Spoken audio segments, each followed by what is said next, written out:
We think of the problem as two parts. One is a risk diagnostic. You need to be able to understand all the drivers of your planning, how they varied in the past, and given that variability pattern, what is the likelihood of your future scenarios at scale? And the KPIs that come out of those, what does the risk look like to your performance? And then just knowing and doing a sensitivity analysis at scale isn't enough. You need to then commit to one resilient plan, which is going to work in all of those scenarios or most of those scenarios.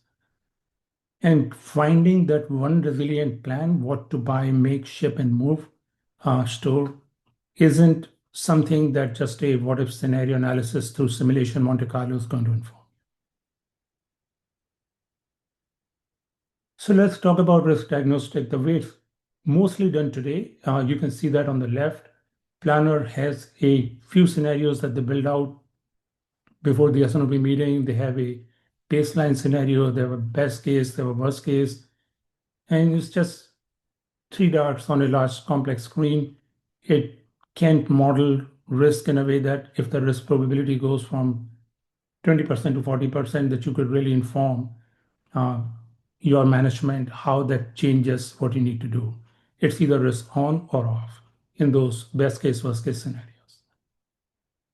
The way we recommend risk diagnostic to work is we are running 250 futures as an example, but that's a parameter in our decision policy. You can run any number of futures, and every brick in this wall is basically an independent supply planning solve with specific driver values across the board and risk model in a way that you can run all of these iterations and then inform yourself of true variability in your outcomes.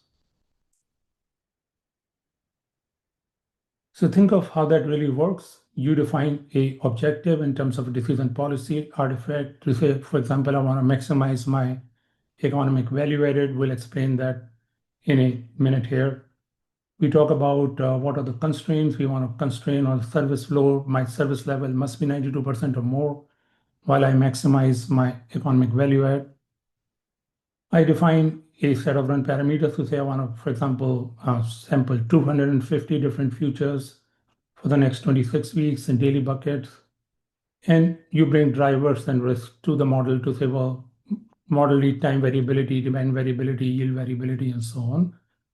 And you might also say, well, I have a supply disruption risk for a sole source part or a port delay risk scenario if the war continues longer, etc. And those risks, if you notice, will either be on or off in a combination across a variety of these iterations.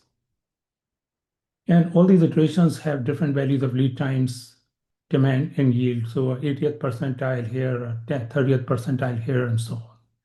And what that does is, as you solve for each iteration, it gives you a full range of your KPIs from revenue to margin to service to cash to economic value added. And you can see the shapes. Some may be very widely distributed. Some may be more fat-tailed.